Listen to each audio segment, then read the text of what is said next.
안녕하십니까. 100년 후에는 인공지능이 사람을 지배하고 결국 사람들의 일자리는 사라질 것이다. 4차 산업혁명 시대를 언급하면서 아마 가장 많은 분들이 접했던 이야기일 겁니다. 코로나19를 지나오면서 의도했든 의도하지 않았든 우리 모두 변화된 시대로 진입을 했습니다. 소문처럼 다가오는 미래의 시간을 우리는 어떻게 준비해야 하고 특별히 교육 분야에 요구되는 변화와 그 과제는 무엇일지 오늘은 이 내용을 심도 있게 들여다보려고 하는데요. 이화여자대학교 미래교육연구소 정재영 소장과 함께하겠습니다. 교육의 눈으로 미래를 내다보는 초대석 K, 지금 시작합니다.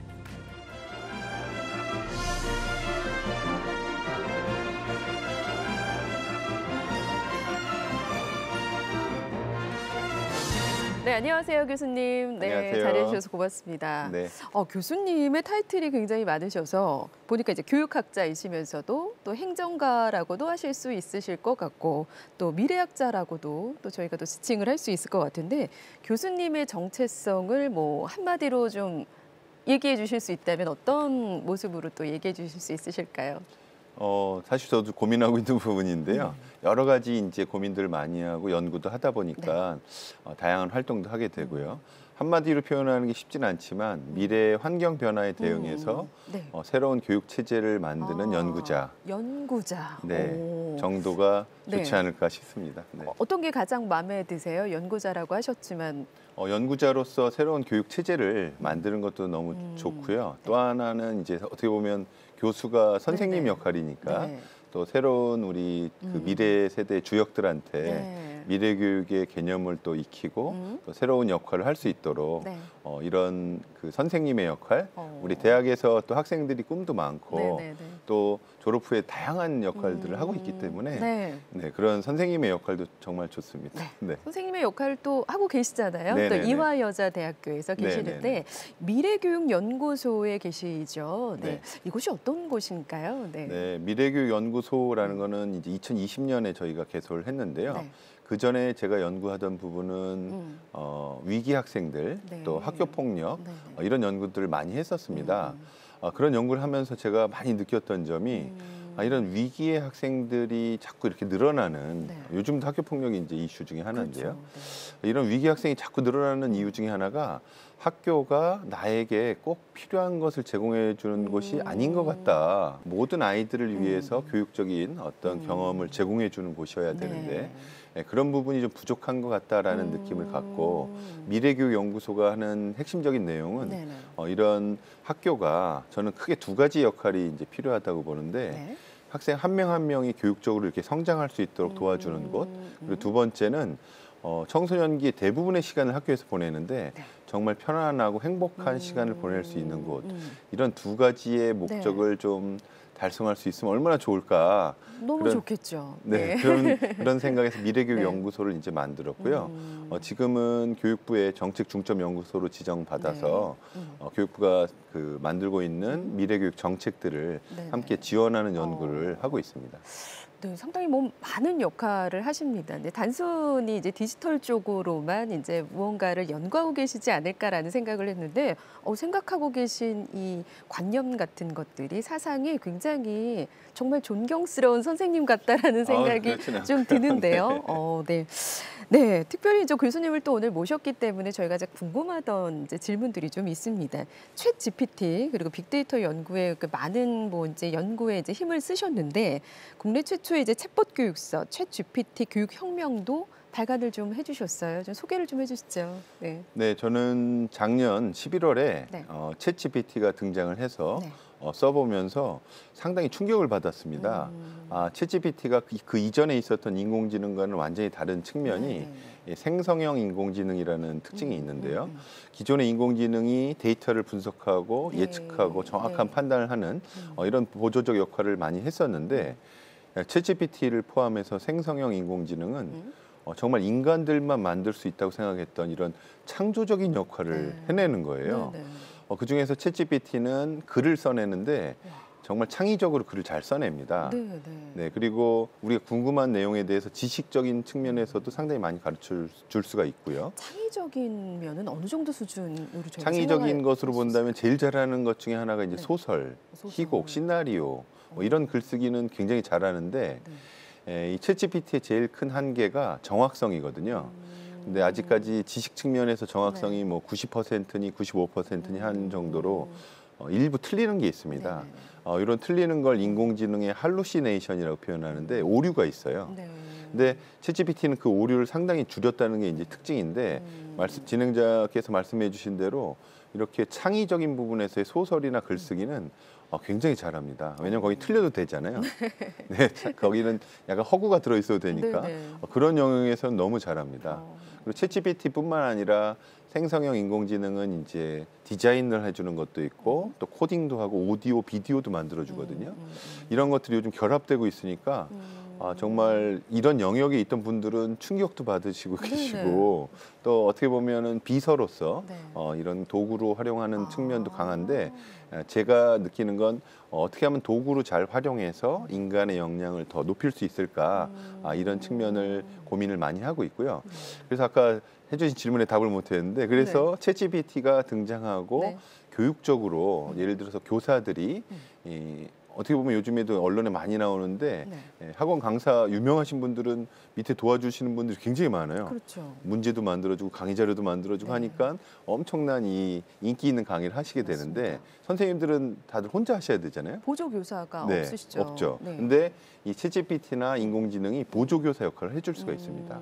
그렇게 되면 선생님들이 지금 하시던 일보다 더 고퀄리티의 좋은 교육 활동을 더 효율적으로 적은 시간을 준비해서 할 수가 있으니까 저는 그걸 교육혁명이라고 표현을 하고 있습니다. 정말 혁명이네요. 네네. 상상도 못했던 부분들이 이제 교수님 입을 통해 이제 들으니까 이제 정말 현실이 됐구나라는 생각을 좀 해봅니다. 그러면 말씀해주신 대로 정말 AI 교육혁명은 이제 시작된 거다 이렇게 봐야 하는 겁니까? 제가 볼 때는 시작됐다라고 볼 수 있는데 챗GPT는 이렇게 교사를 도와주는 보조교사 역할이나 아니면 우리가 학습자로서 공부할 때 성인들도 공부하다가 교재나 뭐 요즘 인터넷 그 동영상으로 많이 학습을 하시는데 궁금한 게 이제 생기잖아요. 그러면 이걸 풀기가 어렵습니다. 근데 이거를 챗GPT나 이런 생성형 AI에게 물어보면 질문에 대해서 딱 답을 해주거든요. 그래서 이런 튜터로서도 역할을 해줄 수가 있는데 이건 아주 일부분이고요. 제가 AI 교육혁명이라고 보는 부분은 이거보다 더 좀 넓은 영역들이 있는데 예를 들어서 국어를 공부하거나 수학을 공부할 때 학생들이 분명히 본인의 수준을 본인도 모르고 부모님도 모르고요. 근데 학교에서는 또 본인의 진도랑은 상관없이 수준과 상관없이 진도를 나가거든요. 그러니까 이게 본인에게 맞는 교육을 받는다는 게 굉장히 어려운데 AI 도구 중에 그 ITS라고 하는 학습 지원 도구들은 그걸 AI 튜터링 시스템이라고 하는데 이 도구들이 이 학생의 수준을 진단하고 필요한 수준에 대한 강의나 질문 내용들 또 문제들을 제공해 주거든요. 그러니까 맞춤형으로 학습할 수 있는 좋은 도구들이 나오고 있어서 AI 교육혁명이 본격화되고 있다라고 저는 표현하고 있습니다. 신기하네요. 이게 뭐 사람이 더 나에 대해서 더 잘 알지 로봇이 어떻게 알까라고 생각을 했었는데 이제 뭐 굉장히 신기합니다. 일단은 시대가 이렇게 눈에 띄게 이제 달라지고 있습니다. 그러니까 정작 그런데 학교에서는 그럼 지금 얘기하셨던 것들이 교실의 변화가 이렇게 수용이 돼서 지금 진행이 되고 있는지 이게 조금 의문이거든요. 결론부터 말씀드리면 아직까지 변화가 본격화되지는 않은 상태고 일부 교실에서 변화의 움직임이 있는데요. 이걸 옥죄고 있는 여러 가지 제도들이 있어요. 기본적으로는 교육 과정이 우리나라의 교육 과정, 국가 교육 과정인데 세계적으로도 되게 많이 이제 벤치마킹 사례가 되기도 하는데 너무 잘 만들어져 있는데 한편 어두운 점은 이게 모든 아이에게 동일하게 제공되고 있다는 점입니다. 우리도 학교를 다녀봤고 지금 다니는 아이들도 전국이 거의 같은 속도로 수업이 진행돼요. 근데 아이들은 다 다르거든요. 근데 이 차이를 고려하지 않고 하고 있는 교육 과정 그리고 그 정점에는 수능이라고 있지 않습니까? 대학 입시가 있어서 이런 것들을 꽉 채우고 있는 이렇게 강력하게 규격화되어 있는 교육 제도가 사실 이런 맞춤형 교육이 적용되기에는 어려운 이런 상황입니다. 선생님들께서도 이런 변화를 하고 싶어도 내 수업 시간에 해야 될 일이 딱 정해져 있어요. 그렇기 때문에 맞춤형으로 아이들을 돌볼 시간이 없어서 이런 네네. 제도적인 변화도 함께 이루어져야 되고요. 그런 연구들을 저희 연구소도 하고 있고 많은 분들이 이런 부분에 대해서 고민을 많이 하고 계십니다. 학생도 학생이지만 정말 교사분들께서 가장 먼저 좀 빠르게 흡수를 하셔야 되는 것 같아요. 맞습니다. 그래서 네. 지금 제가 이제 소속되어 있는 이화여대 네. 사범대학도 교원 양성기관이고요. 또 교대도 있고 다양한 양성기관이 있고 또 교육대학원에서는 재교육도 하고 있고 네. 교육청도 재교육을 하고 있는데요. 이런 부분에서 교사의 변화가 함께 일어나야 되는데 제일 중요한 건 교사의 역할 변화인데요. 네네. 현재 학교에서는 지식을 전달하고 또 이 내용에 대해서 평가해서 아이들의 서열을 매겨주는 그렇죠. 이게 네. 사실 이제 네. 중요한 역할 중에 하나인데 물론 그 밖에도 이제 선생님들이 하고 계시는데 네. 그거보다 이게 너무 큰 역할이에요. 그래서 한 명 한 명을 이렇게 바라보고 이 아이의 문제를 해결해 주려는 네. 이런 마음이 있어도 네. 이걸 실제로 하기에는 어려운 상황입니다. 현실적으로. 예, 그래서 이런 것들을 변화시키는 제도적인 변화, 교사의 역할 변화 이런 것들이 함께 이루어져야 될 필요가 있겠습니다.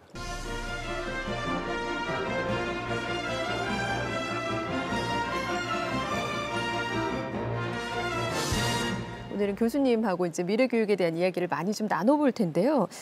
이게 뭐 이제 우리나라 문제뿐만이 아니라 사실 전 세계 공동의 가치의 이제 상징이 된 게 이제 미래 교육이다라고 이제 이야기를 합니다. 근데 이제 미래 교육이요, 이제 단순히 이제 이 기대를 좀 담은 거다라고 이렇게 봐야 되는 건지, 아니면 좀 구체적인 실체가 있는 건지, 사실 이제 이 개념부터 좀 명확하게 하고 싶다라는 생각이 좀 있거든요. 굉장히 좋은 질문을 해주셨는데요. 미래 사회가 이제 질문의 수준이 중요한데 우리 진행자께서 질문의 수준이 굉장히 높으신 것 같습니다. 감사합니다. 네. 미래 교육은 저는 실체를 만들어가야 되는 과제다라고 생각하는데요. 가장 중요한 미래 교육의 목표는 현재의 학교 제도, 공교육 제도의 근본적인 한계를 좀 극복하는 것이라고 생각되는데 네네네. 현재 상황의 가장 그 큰 문제 중에 하나는 평균형 학교다, 평균 지향형 학교라고 할 수 있겠습니다. 우리가 그 시민혁명 이후에 학교 제도가 처음으로 생겨났습니다. 그전에는 학교가 없었고요. 시민혁명 이후에 모든 아이들을 다 교육시키기 위해서 효율적인 제도로 고안한 게 학교 제도인데 이 학교 제도의 근본적인 구조는 공장을 닮아 있습니다. 네. 공장에 보시면 옛날 산업혁명 이후에 컨베이어 벨트가 이제 2차 산업혁명의 가장 큰 발명품 중에 네네네. 하나인데요. 표준화 전문화해서 대량 생산하는 체제입니다. 네네. 그래서 규격화한 결과물로 최종적으로 이 컨베이어 벨트의 이 공정을 지나가면 최종적으로 아주 규격화된 상품이 나오게 생산되게 하는 게 공장이잖아요. 네. 그래서 이 공장의 제품들의 오차가 없어야 되는 겁니다. 똑같은 제품이 예를 들어서 무슨 과자를 사 먹었는데 오늘 사 먹은 과자랑 내일 사 먹은 과자랑 맛하고 모양이 똑같아야 되는 거죠. 네네. 이게 이제 공장 시스템인데 이 시스템을 학교에다 적용하다 보니까 효율성은 되는데 교육이라는 게 사실은 똑같은 과정을 거쳐서 똑같은 생산품을 만드는 건 아니거든요. 근데 이 구조 안에서는 모든 아이들에게 똑같은 교육의 경험을 제공해주고 그 결과물로서 뭐가 나오느냐를 봤더니 다 다르게 나오는 형태인데 그렇죠. 이 다르는 거를 다르다고 표현하지 않고 학교에서는 이걸 서열화합니다. 그래서 몇 등이냐, 진행자께서 고등학교 몇 등이다라는 게 학생부에 딱 찍혀 있잖아요. 그렇죠. 이거는 네. 나중에 이번 생에서는 바꿀 수 없는 숫자가 돼버리거든요. 그러니까 억울한 부분이 많습니다. 많죠. 그래서 이런 부분에 있어서의 변화도 할 수 없고 이게 전 세계가 동일합니다. 네. 이런 규격화된 교육 체제에서의 교육 결과물은 사실은 우리가 성공적이라고 보기 어렵고 이 정해져 있는 지식을 많이 암기하고 빠르게 계산하는 것만 가지고 사람의 역량을 평가한다는 게 한계가 있거든요. 그래서 이런 것들을 벗어나기 위한 노력들을 그동안 굉장히 많이 해왔는데 지금 많은 AI라든가 디지털 도구들이 등장하면서 한 명 한 명의 수준에 맞고 속도에 맞게 또 다양한 내용으로 교육적 경험을 제공해 주는 게 어느 정도 가능해졌습니다.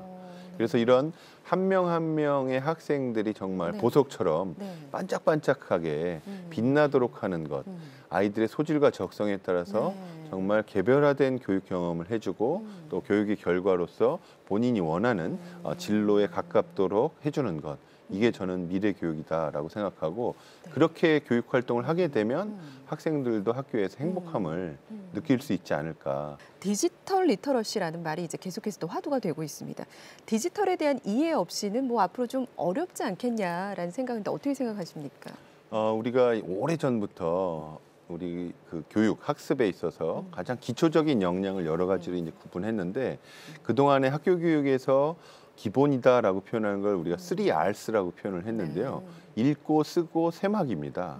한마디로 말하면 읽고 쓰기가 리터러시라고 우리가 표현하는데요. 글자, 언어적으로 우리가 할 수 있는 역량, 이게 읽고 쓰기라고 할 수 있고요. 또 세막이는 뉴머러시라고 해서 우리가 수학적인 기초가 있어야 다른 과목을 할 수 있거든요. 그래서 이 3Rs라는 게 3학년 정도 수준까지 갖춰져야 그다음 국영수, 사과의 다른 자기 전공까지도 이어질 수가 있는데 이건 이제 아날로그 시대에서의 어떤 기본적인 역량이라고 한다면 디지털 세상에서 우리가 쓰고 있는 다양한 도구들이 대부분 디지털 도구거든요. 이런 디지털 도구에서 내가 원하는 활동을 할 수 있으려면 그거에 해당하는 디지털 문해력이라고 표현하는 디지털 리터러시가 있어야 되거든요. 그러니까 기본적으로 갖춰야 될 소양이다라고 생각하고 디지털 리터러시가 있다고 다 해결되는 건 아닙니다. 이걸 기반으로 본인이 원하는 학습을 잘 할 수 있는 아주 기초적인 역량이다라고 생각돼서 진행자께서나 저나 어릴 때 그렇게 디지털 리터러시가 중요하지는 않았잖아요. 그렇죠. 지금은 굉장히 중요합니다. 그래서 성인들에게도 굉장히 중요하고요. 또 아이들에게는 뭐 기초가 되니까 중요한데 요즘 아이들을 보면 기본적인 리터러시는 갖추고 있어요. 근데 요즘에 디지털 리터러시보다 또 한 차원 높게 저희 연구소에서도 여러 기관하고 함께하고 있는 게 올바른 디지털 리터러시가 필요하다. 그걸 디지털 시민의식이라고 하는데요. 그냥 쓰는 게 중요한 게 아니라 올바른 방향으로 나에게도 유익하고 또 사회적으로도 유익하도록 활용하는 이런 의식이 필요한데 이게 과거에 있었던 뭐 도덕 윤리와도 비슷한데요. 과거의 도덕 윤리는 만남을 통한 도덕 윤리가 많았습니다. 오프라인 대면 활동. 근데 이제는 디지털 세상에서 너무 많은 활동을 하고 있기 때문에 내가 디지털 세상에서 말하고 듣고 경험하는 게 거의 일반 세상하고 거의 뭐 비율이 뭐 비슷할 정도로 비중이 높아졌어요. 그래서 이런 디지털 세상에서 올바르게 살아갈 수 있도록 하는 디지털 시민의식까지 갖추는 게 아주 중요하다고 할 수 있겠습니다. 정말 중요할 것 같습니다. 정말 그 말씀해 주신 것처럼 그냥 사용해서는 안 될 것 같다라는 생각, 그리고 약간 좀 그 위기감도 있거든요. 이게 좀 젊은 친구들을 보면서 어떤 생각을 가지면서 이 기기들을 좀 접근하고 있을까 궁금했었습니다. 네, 좀 위험한 부분들도 좀 있는 것 같고. 그래서 그 디지털 시민의식을 저는 크게 세 가지의 가치를 가지고 설명하는데요. 첫 번째는 디지털 안전입니다. 디지털 세상에서 나도 안전해야 되고 또 함께하는 모두가 안전해야 되거든요. 그래서 학교 폭력 문제 중에 요즘에 이제 사이버 폭력이라고 표현하는 디지털 세상에서의 위험이 많은데 부모님들이 좀 간과하기 쉬운 건 우리 아이가 피해를 보면 어떡할까 그 걱정 많이 하시잖아요. 근데 또 하나 걱정해야 될 부분은 우리 아이가 가해 학생이 될 수도 있다는 겁니다. 그래서 무심코 하는 말 한마디라던가 나의 행동이 상대방에게 큰 상처를 줄 수 있는 거거든요. 그래서 피해를 입지 않고 또 가해 행동을 하지 않도록 하는 이게 디지털 안전이라고 할 수 있고 안전하게 살면서도 함께 공존하는 것이 중요합니다. 왜냐하면 나 혼자의 세상이 아니기 때문에 근데 본인이 느끼기에 경험할 때는 내가 로그인할 때는 내가 있고 로그아웃하면 내가 없다라고 생각하지만 나의 흔적이나 상황은 함께 지속되고 있거든요.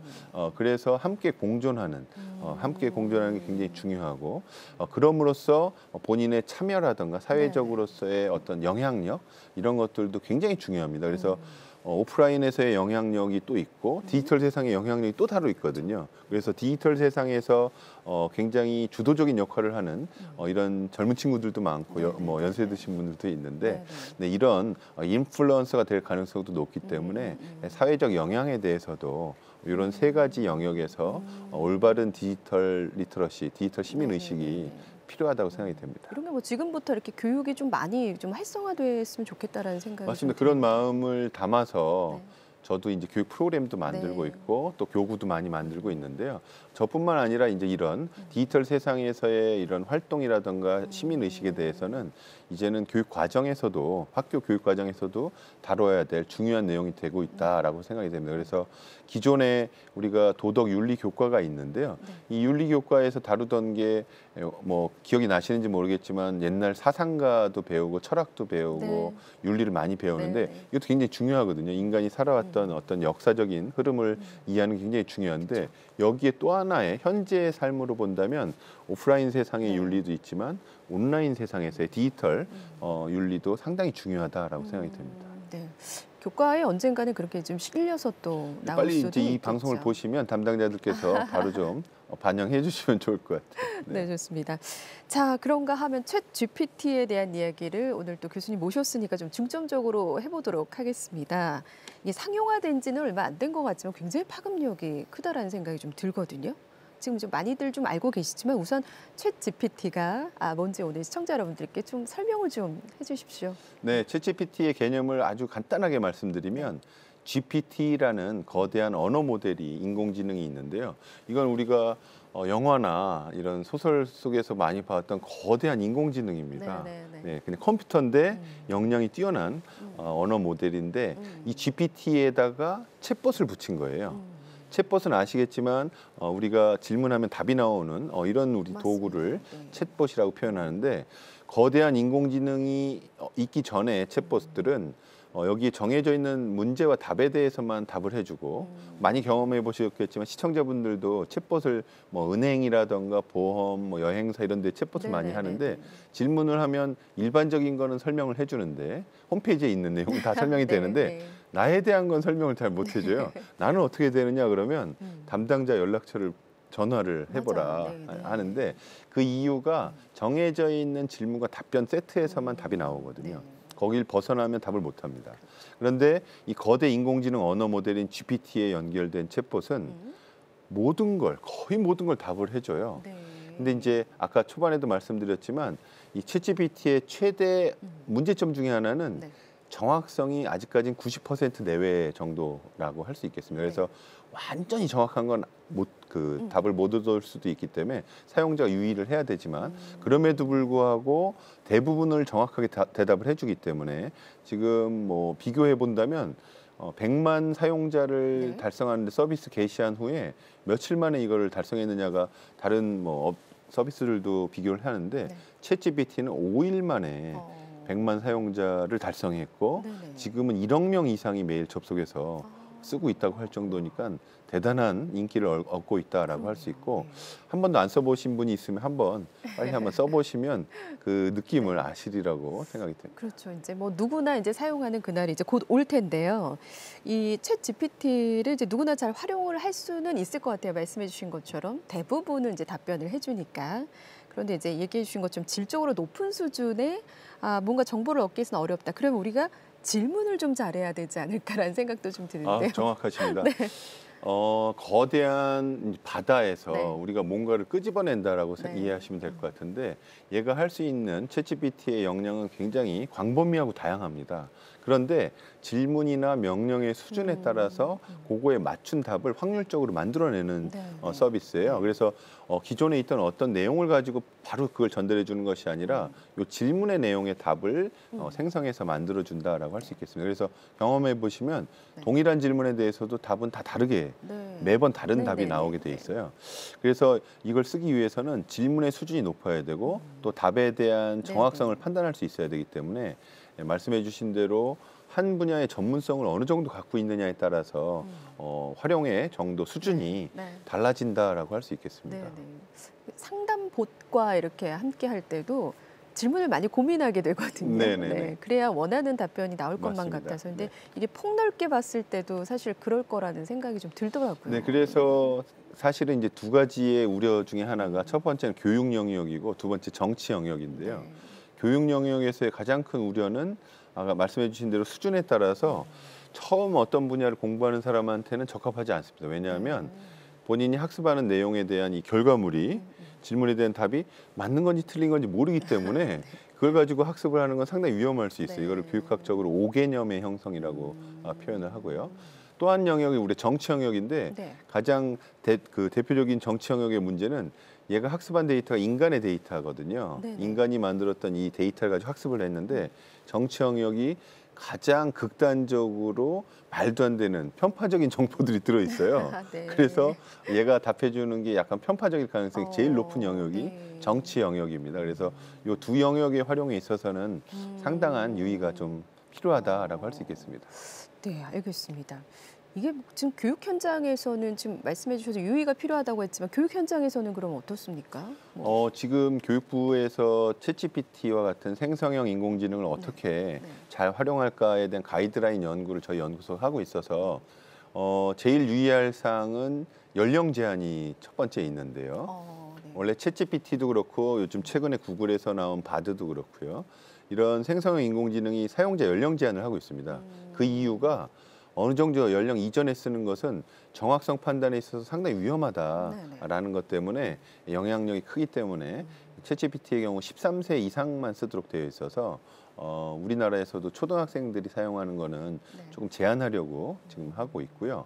중고등학교 이상의 경우에도 교사나 이 내용을 정확하게 아는 사람이 지도 아래 쓰는 것이 올바르다라고 생각이 되고 성인들의 경우에는 잘 쓰셔야 된다라고 할 수가 있겠습니다. 네. 알겠습니다. 지난 2월에 이제 교육부 정책 브리핑에서도 나왔던 디지털 기반 교육 혁신 방안에 대한 내용도 사실 지금 얘기해 주셨던 그런 내용들과 또 맞물리는 게 아닐까라는 생각이 좀 드는데요. 교육부가 지난 2월에 디지털 기반의 교육 정책을 발표했는데 그 핵심적인 내용 중에 하나는 모든 아이들의 수준에 맞는 학습이 이루어질 수 있도록 AI 디지털 기반의 도구들을 활용하자. 이 방향이라고 할 수 있는데 여기에는 챗GPT가 이제 활용되는 부분은 포함되어 있지는 않고요. 아까 잠깐 언급했지만 AI 툴들이 학습자의 수준을 진단해서 그 수준에 맞는 학습을 지원해 줄 수가 있습니다. 예를 들어서 이제 고등학교 2학년 수학 교실을 예를 들어보면 학생들이 25명이 있다. 그러면 선생님이 지금 미분을 진도를 나갈 때 이 미분을 정확하게 이해할 수 있는 친구가 몇 명이 있을까? 진행자 다니실 때는 몇 명 정도 있었을 것 같으세요? 알 수가 없죠. 표현이 안 되니까요. 보통 5명에서 10명 내외가 진도에 맞는데 그것도 제가 좀 많이 잡은 거고요. 선생님에 맞는 진도라는 게 이거보다 더 이상인 아이들은 너무 쉬워서 재미없고 또 이거보다 못하는 아이들 못 알아들어서 재미없습니다. 그래서 이 진도 나가기에 지식 전달 수업이 사실상 아이들에게는 불편할 수 있는 거거든요. 근데 디지털 기반 교육 지원은 AI 디지털 교과서를 이제 만들겠다고 교육부가 선언을 했는데 25년도부터 국어, 수학, 정보 교과에 영어도 포함되어 있고 국어는 이제 특수교육에 먼저 우선 적용을 하는데요. 영어, 수학, 정보 교과가 사실은 이제 격차가 큰 학습자의 격차가 큰 과목들인데 그 과목들에 디지털 교과서가 도입된다면 도구에 따라서 학생들이 자기 수준에 맞는 학습이 가능해집니다. 그럼 선생님들께서는 안내를 너는 이번 시간에 요 목표에 따라서 요 학습을 해 이렇게 개별화된 과제를 부여해 줄 수도 있고요. 이런 활동을 함으로써 본인이 이제 자기에 맞는 학습을 하는데 가장 중요한 문제는 옛날에도 그랬고 지금도 그렇지만 어느 과목 어느 책 많이 보면 공부 잘할 수 있어는 다 알고 있어요. 근데 중요한 건 아이들이 잘 하지 않죠. 책도 보면 좋다는 책은 다 사놨는데 이렇게 보면 위에 되게 책 위에를 보면 까만 부분 앞부분만 까맣죠. 그 이유가 학생들이 이걸 내가 왜 학습해야 될까? 그리고 열심히 이걸 지속해야 되는 이 동기화와 동기가 지속적으로 유지돼야 되는 부분이 제일 약한 부분이에요. 그래서 이 부분을 선생님들이 독려해주는 이런 걸 코칭의 역할이라고 하는데 코치가 돼서 코칭해주고 멘토링해주는 역할을 선생님들이 해주셔야 됩니다. 그래서 AI 도구가 오면 아이들이 다 학습에 성공할 수 있는 건 아니고요. 이 도구를 써서 자기 수준에 맞는 학습을 하고 성취감을 느끼고 또 다음으로 나갈 수 있도록 선생님들이 잘 지도해 주시는 게 디지털 교육의 핵심이다라고 생각돼서 선생님의 역할은 더 중요해졌다라고 저는 생각이 됩니다. 그렇습니다. 또 이제 선생님들의 역할도 중요하지만 가장 중요한 건 이런 변화된 환경을 내가 이제 얼마나 내 것으로 만들 수 있느냐 이런 부분일 텐데요. 학생들은 어떻게 해야 될까요? 학생들의 입장에서는 뭐 공부를 열심히 해야 되는 이유에 대해서 사실 그동안에는 하라고 하니까 해야 된다 뭐 이런 네.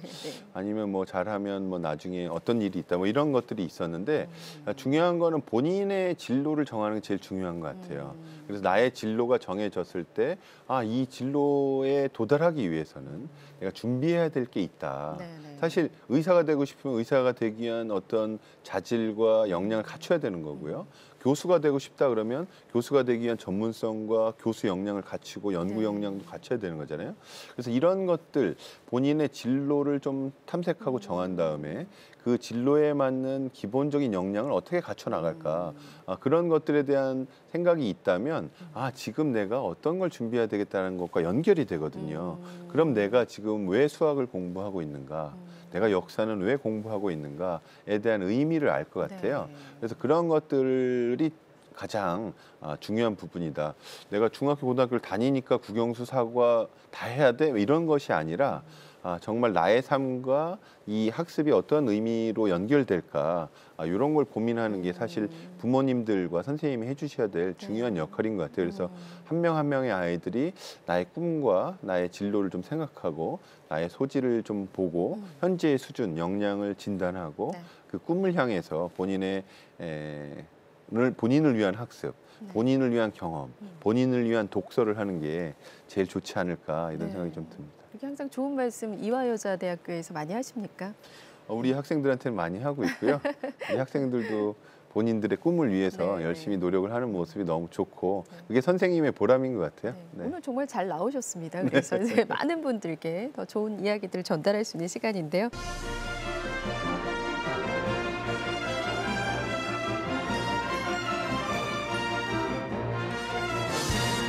미래 교육이 참 말이 많습니다. 그죠? 말들은 좀 많이 하고 있는데 그렇다면 미래 교육이라고 그러면은 어떤 인재를 길러내기 위해서 그리고 또 어떻게 우리가 그럼 준비를 해야 하는지 이거 좀 중요할 것 같습니다. 어떤 역량들이 좀 강화가 돼야 될까요?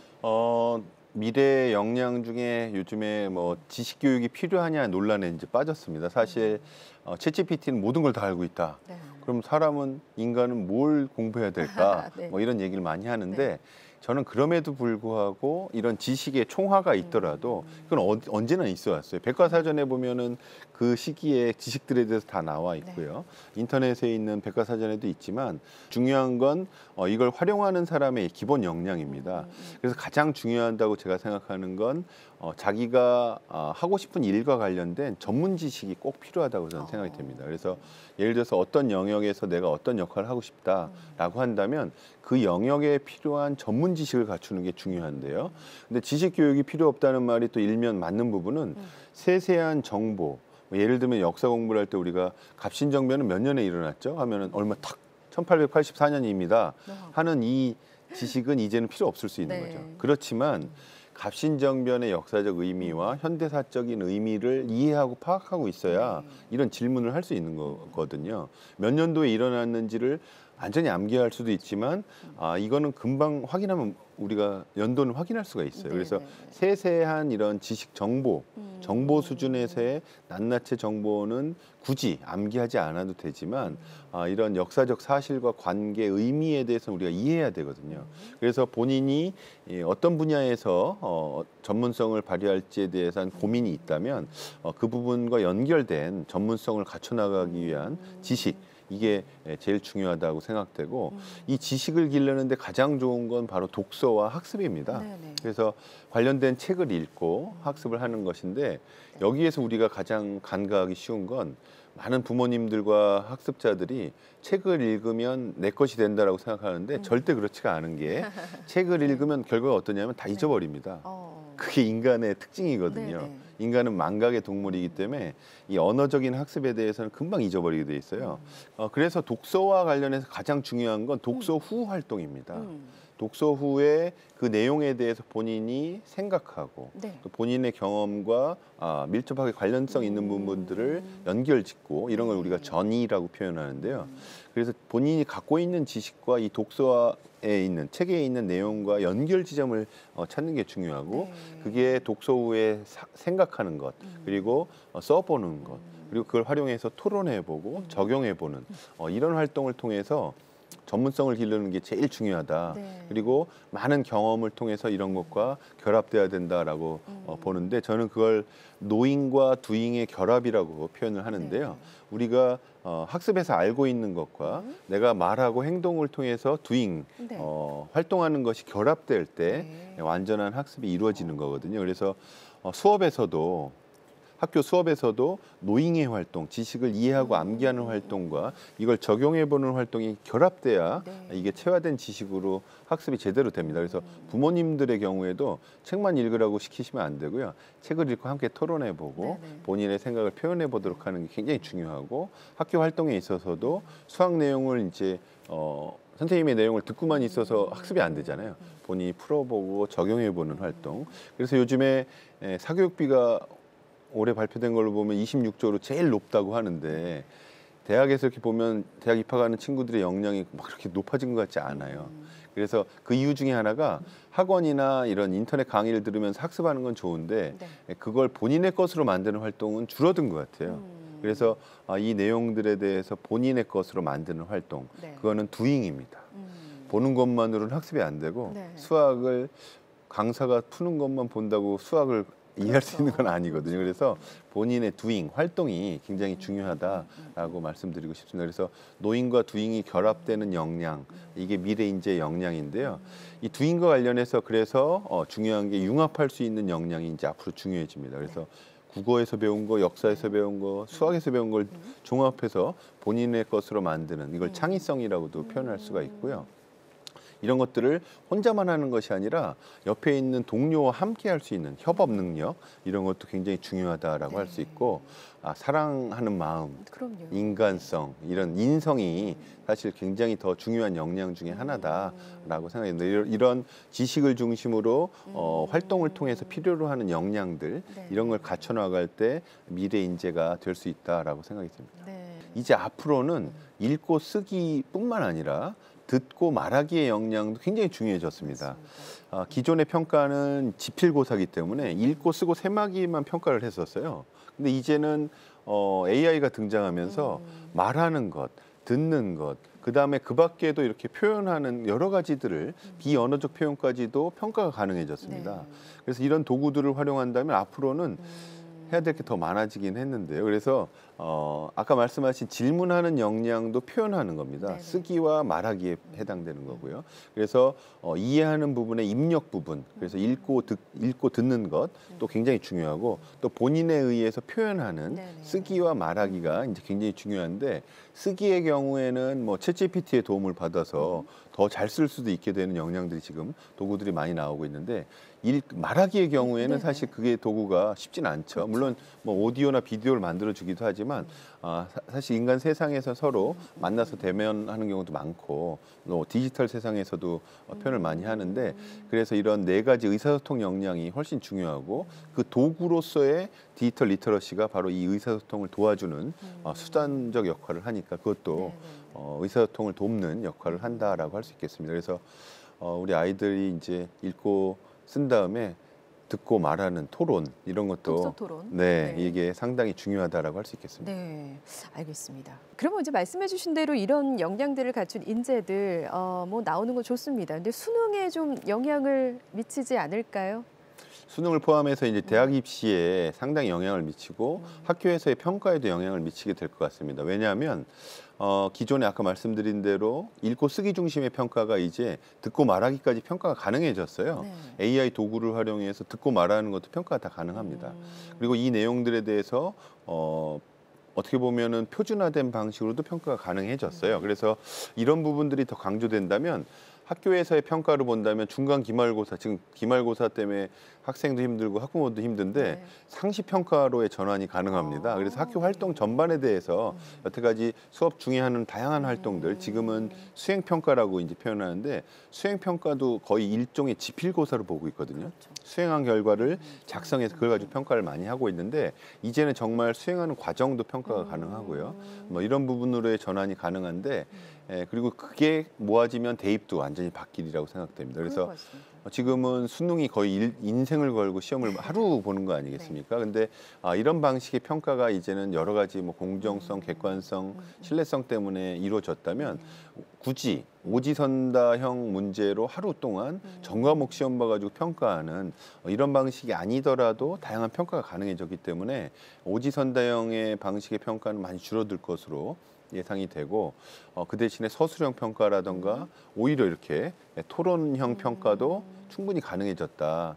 그럼 이 부분이 좀 혼란스럽고 부모님들이 보시면 우리 아이는 어떻게 하지 하고 조금 걱정하실 것 같아서 말씀을 드리면 이런 변화가 일어나는 거는 앞으로 한 최소한 10년은 걸릴 거기 때문에 지금 초등학교 고학년인 경우에는 동요하실 필요는 없고요. 천천히. 현행 제도가 아마 유지될 것 같고 초등학교 저학년 이하의 학부모의 경우에는 이런 변화의 추세를 좀 살펴보시면 대입 제도도 바뀌지 않을까 이렇게 생각해서 중고등학교 학부모님들께서 보시고 너무 동요하지 않으시기를 바라겠습니다. 지금 제도가 어느 정도는 유지될 거고요. 그 대신에 뭐 10년 후, 뭐 20년 후에 대학 갈 아이들 아직 태어나진 않은 막 태어난 아이들이 이제 볼 텐데 그 정도가 되면 완전히 바뀔 거라고 보여지고 지금 삶도 많이 생활도 많이 바뀔 거기 때문에 또 그 상황에서 대응하시면 되시리라고 생각이 됩니다. 그걸 저희 연구소도 그렇고 교육부도 그렇고 다 준비를 해 나가는 과정에 있다라고 보시면 되겠습니다. 앞으로 이제 입시생들에게 학생들은 좀 조언해주고 싶으신 거 있으세요? 이제 다시 현실로 돌아온 얘기 같긴 한데요. 미래에 필요한 역량은 사실 대입에서 끝나지는 않습니다. 대입은 현재 제도를 준비해야 될 것 같고요.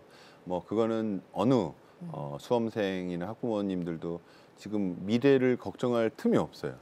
바로 올해 내년 수능을 준비하고 계시다면 뭐 현재 패턴대로 하셔야 되긴 하는데 그럼에도 불구하고 여유가 있을 때는 사실 여유가 있을 때 지금 요즘 유행하는 게 짧은 동영상 보고 막 이런 걸 많이 우리 학생들 게임을 한다거나 이런 시간을 쓰고 있는데 뭐 그것도 그만할 수는 없겠죠. 다들 좋아하고 행복해 하니까. 근데 그 시간 중에 일부를 정말 내 삶에 도움이 되는 책을 읽는데 쓸 수 있다면 좋지 않을까 싶은데 너무 이런 게 방송에 나오면 꼰대라고 할 것 같긴 한데 그럼에도 불구하고 이렇게 본인에게 필요한 책을 많이 읽어두는 게 성인이 됐을 때 크게 도움이 되리라고 저는 생각이 됩니다. 그렇다면 지금 학생들이 이런 질문을 할 것 같습니다. 교수님은 어떤 책을 보십니까? 라고 할 것 같은데. 저는 굉장히 다양한 책들을 보는데요. 최근에 뭐 보셨습니까? 저는 초중등 학생들에게 권장되는 도서도 읽어봐요. 그래서 요즘에 조금 추가되는 책들이 많이 이제 있으니까 교육청이나 교육부는 요즘에 발표를 안 하고 교육청이나 학교에서 이게 도서 추천을 많이 해주는데 그런 책을 같이 읽는 걸 좋아하고요. 또 뭐 전공 서적이나 논문들은 뭐 워낙 기본적으로 읽어야 되는 부분이고요. 최근에는 제가 전공이 교육학이지만 또 새로운 전공 영역으로 이런 AI나 빅데이터 쪽도 많이 공부를 하고 있어서 그런 분야의 책들도 많이 읽어보는 편입니다. 교수님 모셔서 오늘 이야기를 좀 나누니까 정말 미래 사회에 대한 상상이 조금 더 구체화되는 것 같고 굉장히 풍성해지는 것 같아서 아주 기분 좋은 시간이었던 것 같습니다. 그런데 이런 생각이 좀 드네요. 이제 AI가 모든 게 다 해결해 줄 거라는 그런 생각은 버려야 되겠다. 우리가 조금 더 많이 공부하고 준비해야 되는 것들도 있어야 되겠다라는 생각을 해봅니다. 우리가 함께 그 미래 사회를 위해서 좀 노력해야 될 것들은 또 뭐가 있을지 요거 답변해 주시면서 저희 마무리 짓도록 하겠습니다. 제가 교육학자라서 드리는 말씀이 아니라 인간의 본능 중에 교육의 본능이 있다고 저는 생각을 하고요. 제가 뭐 몇 년 전에 쓴 책의 제목이 교육의 시대라는 책을 쓴 적이 있는데요. 우리 이제 성인 학습자들, 우리 성인분들이 많이 시청을 하실 텐데 자녀를 위한 교육적 지원은 시기가 있어서 그 시기가 지나가면 이제 뭐 더 이상 필요가 없어지고요.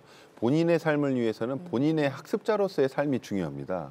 아까 말씀드린 교육의 본능은 사람은 태어날 때부터 가르치고자 하는 욕구와 배우고자 하는 욕구를 가지고 있어요.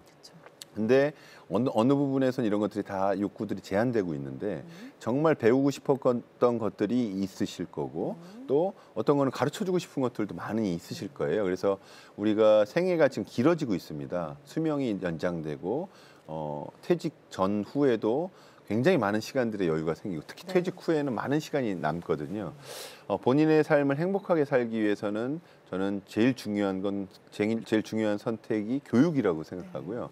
본인이 정말 배우고 싶은 것, 배워서 행복함을 느낄 수 있는 걸 찾을 수 있으면 저는 인생이 행복해진다라고 생각합니다. 그게 뭐 바둑, 장기, 꽃꽂이, 무엇이든지 간에 네. 아니면 악기를 다루거나 미술을 그리거나 아니면 운동, 스포츠도 있고요.